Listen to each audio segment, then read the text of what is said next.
je vous retrouve aujourd'hui dans une vidéo que je dois faire depuis un certain temps déjà. Je voulais vous parler de ma perte de poids. Alors, pour celles qui me suivent depuis longtemps, vous savez que j'ai toujours fait au niveau de mon alimentation et de ma perte de poids.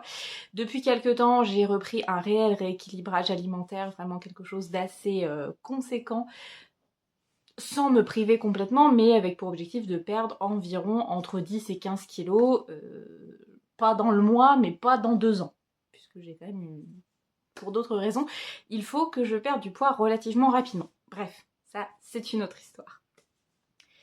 Alors, comment j'ai fait? Puisque j'ai créé un compte Instagram où il y a plusieurs d'entre vous qui me suivent et ça se passe super bien. Si vous avez besoin d'avoir le lien, bah, vous me demandez, je vous le donnerai.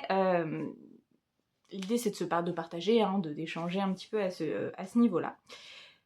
Alors, j'ai commencé à faire un petit peu attention au mois de février parce que j'étais montée à un poids assez important et je voulais pas dépasser un certain seuil.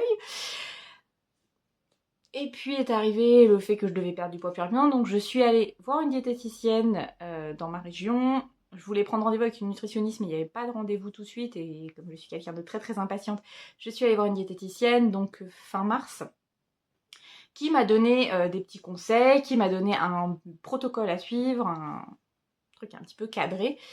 Et puis depuis, je l'ai revu plusieurs fois. Alors, comment ça se passe au niveau de mon alimentation ? De ce qu'elle m'a dit, je suis censée manger tous les groupes alimentaires sur la journée. Alors on va prendre dans l'ordre. Le matin, normalement, elle m'avait dit il faudrait prendre un café ou un thé sans sucre. Oui. Alors, le problème, c'est que je ne bois pas d'eau chaude. Donc, je ne bois pas de thé, je ne bois pas de café. Dommage. J'ai dit, moi, je suis comme les enfants, je bois toujours du lait. Donc, je prends du lait... du lait. Pour ce qu'on peut appeler encore du lait, parce que je prends du lait sans lactose, parce que sinon mes intestins, no way. Je prends du lait écrémé, donc sans lactose, écrémé, 0%. Concrètement, j'ai bien conscience que c'est plus vraiment du lait, que c'est plus dans ma tête qu'autre chose, mais bon, c'est pas grave. Et puis je mets un peu de chocolat dedans. Alors pendant très longtemps, j'ai pris du Van Houten avec un petit peu d'édulcorant, et je dois avouer que ces dernières semaines, je suis repassée au Nesquik, et j'aime bien le Nesquik. J'en ai parlé avec elle m'a dit bon, on va continuer sur le lait, y a pas de souci, c'est pas grave, ça vous fera votre laitage. Au lieu de prendre un yaourt en plus, bah, vous avez votre laitage de prix dès le matin. Et elle m'a dit non mais vous pouvez prendre votre Nesquik, c'est bon, c'est pas une cuillère de Nesquik dans votre lait le matin qui va vous empêcher de perdre du poids. Très bien. Avec, j'ai le droit à 80 grammes de pain. Alors moi je prends du pain de mie que je fais griller parce que j'ai jamais de baguette le matin. Enfin j'exagère. Je dis jamais, c'est pas vrai, ça m'arrive. Mais c'est pas souvent, donc j'ai toujours du pain de mie. Et quand j'ai de la baguette, de toute façon, c'est 80 grammes de pain. Alors 80 grammes, ça fait à peu près ça en baguette. Voilà, à peu près. C'est presque 2 fois votre main. Enfin, moi, mes 2 mains accolées. Voilà, avec un petit peu de beurre. Alors au départ, je prenais du beurre à 15% du beurre. La matière grasse à 15%, la Brie Delight au sel. Parce que je prends toujours du beurre salé, faut le savoir.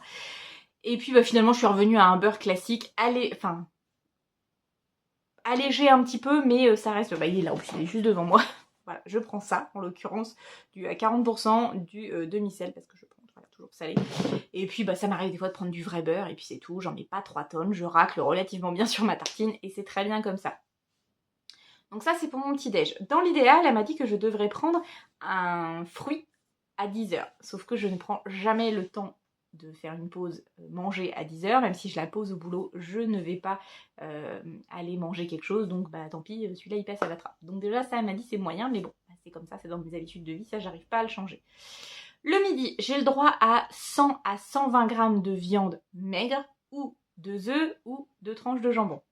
Alors, très honnêtement, je ne mange pas toujours de la viande maigre, ça m'arrive de manger de la viande dite normale, c'est-à-dire du bœuf et autres, alors que normalement la viande maigre, ce qu'on appelle viande maigre, c'est plutôt les viandes blanches, la volaille, sous toutes ses formes, et encore plutôt le blanc que la cuisse de dinde par exemple. La cuisse de dinde c'est un petit peu moins light, mais ça honnêtement je ne fais pas la chasse parce que je veux pas être dans l'obsession et dans le contrôle absolu, parce que je sais que sinon je ne le tiendrai pas.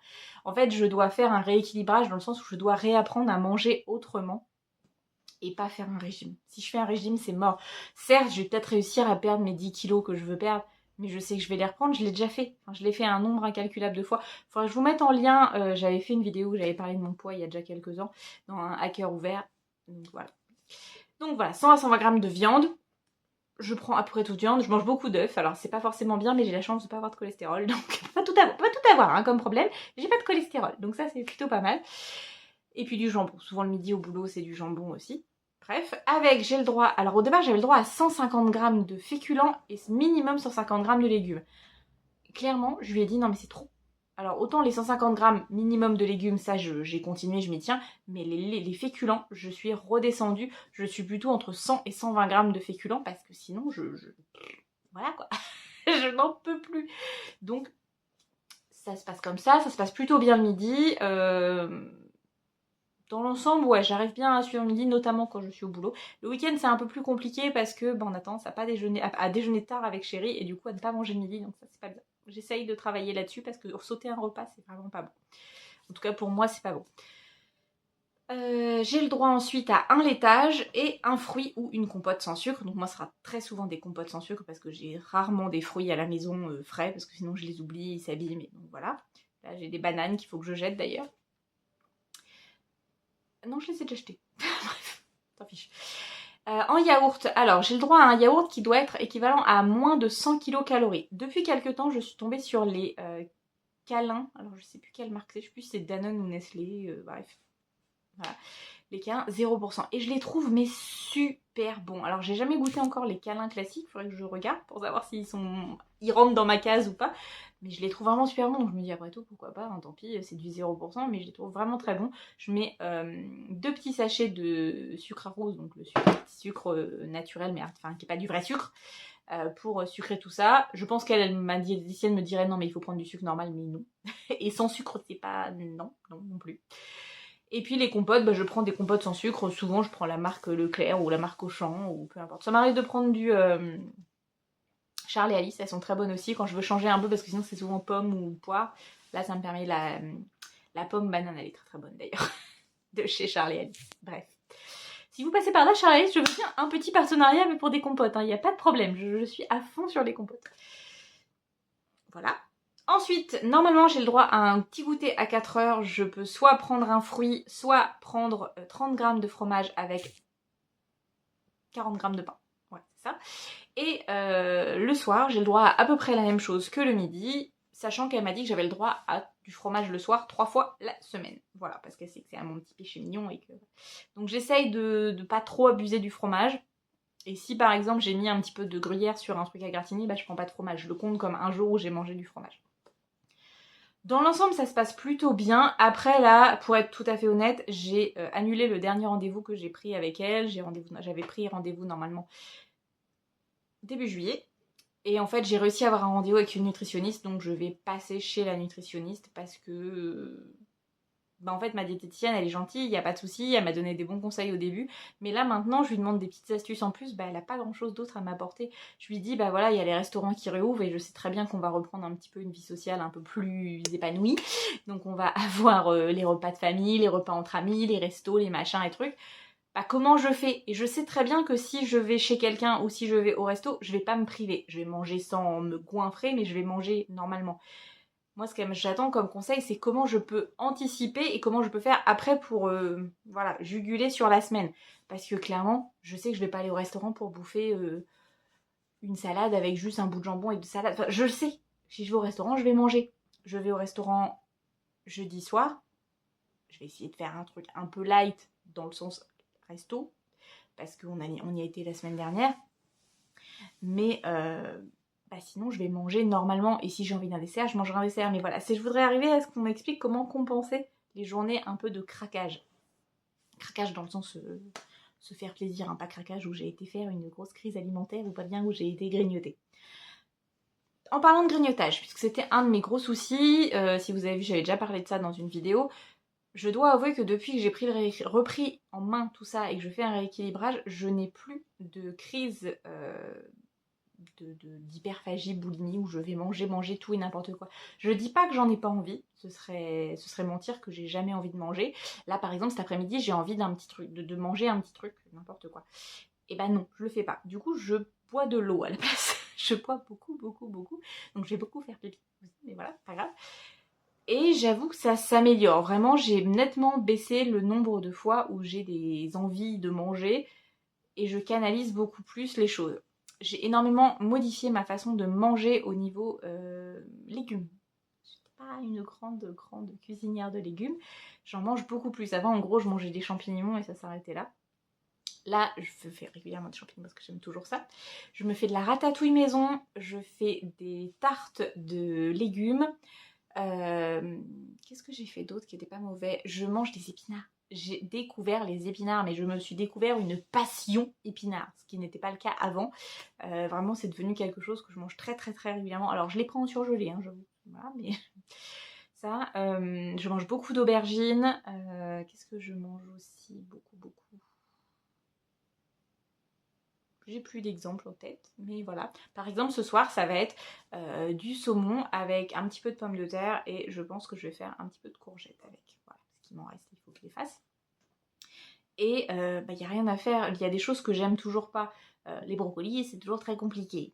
Voilà, mais j'essaie le chou-fleur, j'en mange de plus en plus. J'essaie de varier régulièrement. Alors souvent c'est à la semaine parce que quand j'en fais, je cuisine pour un moment, donc j'en ai pour toute la semaine, mais c'est pas grave. Mais au moins je mange vraiment des légumes très régulièrement et ça c'est une grosse avancée pour moi, quelque chose qui n'était pas du tout évident avant. Donc vraiment, si vous avez un souci avec les légumes, allez-y petit à petit, faites des essais.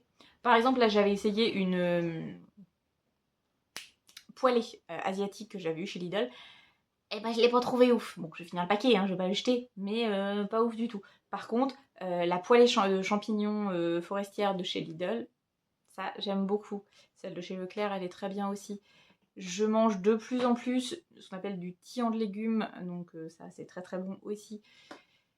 Après, voilà, c'est sûr qu'il faut cuisiner et il faut pas se laisser embrigader plutôt, pardon, par les pubs de nourriture autres, diverses et variées qui donnent envie. Et forcément, si chérie il me propose une pizza, j'ai du mal à dire non. Alors, j'ai fait un gros effort sur ça, par exemple, hier, chérie avait envie d'une pizza. Bon, allez, vas-y, ouais, je ferai des efforts les autres jours, c'est pas grave, ça va compenser. De toute façon, là, je sais que je suis en période de stagnation, je vais vous en parler après. Eh bien, j'ai pris une petite pizza au lieu de prendre une grande pizza de 35 ou 40 cm, je sais plus, j'ai pris une petite pizza de 26. Alors certes, ça reste hyper gras, ça reste hyper calorique, tout ce que vous voulez, mais pour moi, c'est déjà un effort de limiter les quantités. Voilà. Allez, pour conclure, parce que je veux pas que la vidéo soit trop longue, parce qu'en fait, je suis chez moi, et du coup, pour mettre en ligne, c'est très compliqué. Je suis actuellement à une perte totale depuis février fin février, début mars, à moins 6 kilos. Alors, il m'en reste encore au minimum, je dis bien au minimum, 4 à perdre pour avoir perdu mes 10 kilos.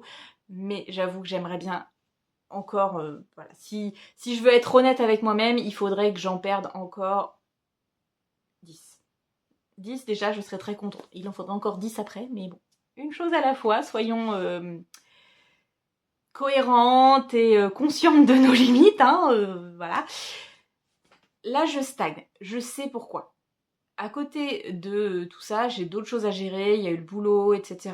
Plein de contrariétés personnelles. Donc, je fais comme ça. Parce qu'il y a des jours où je fais vraiment très bien. Il y a des jours où je fais un petit écart. C'est pas grand chose. Mais bah, mon corps, il est en mode « Ah bah non mais c'est bon. Elle reprend quelque chose. Vas-y, stock, on sait jamais pour demain. » Donc, je sais que là, il a perdu. Et là, il est sur une phase un peu comme ça. Et qu'après, ça va repartir. Je le sais.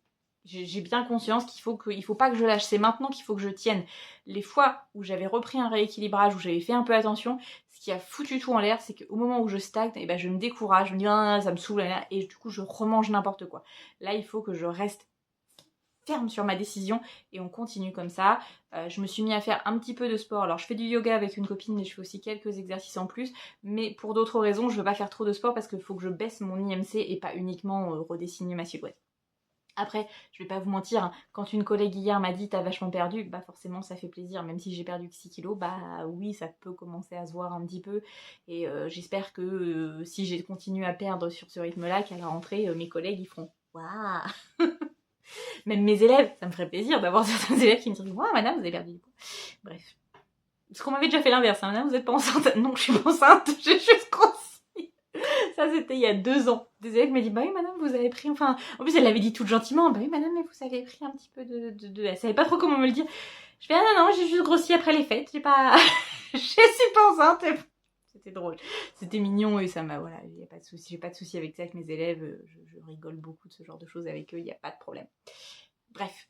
Donc j'espère que cette petite vidéo conseil vous aura aidé. Je vais vous remettre en barre d'infos le menu type, enfin le protocole type de ce qu'elle m'a donné. Sachant que je suis ce qu'on appelle une SOPK, donc j'ai les syndromes des ovaires polykystiques, ce qui fait que j'ai des difficultés à perdre du poids. Je vais pas mettre tout sur le dos de ça, hein. Concrètement, c'est pas à cause du SOPK que j'ai pris tous mes kilos, mais ça rend difficile la perte. Et je prends depuis quelques temps un produit qu'on appelle Ovunol, alors qui n'est pas à la base pour perdre du poids, mais dedans il y a ce qu'on appelle du myo-inositol, et dedans ça permet d'aider à la perte de poids. Donc ça, j'en reparlerai à mon médecin pour voir s'il n'y a pas autre chose que je peux prendre pour compléter. Mais ça avance gentiment, mais sûrement, on lâche rien. Je vous fais des gros bisous, j'espère que ça vous aura aidé. Si vous aussi vous avez des conseils, n'hésitez pas à les mettre en commentaire ou à m'envoyer des petits messages privés, il n'y a pas de souci. Je vous fais des gros bisous, force et courage à tous. Les kilos, on les dégomme.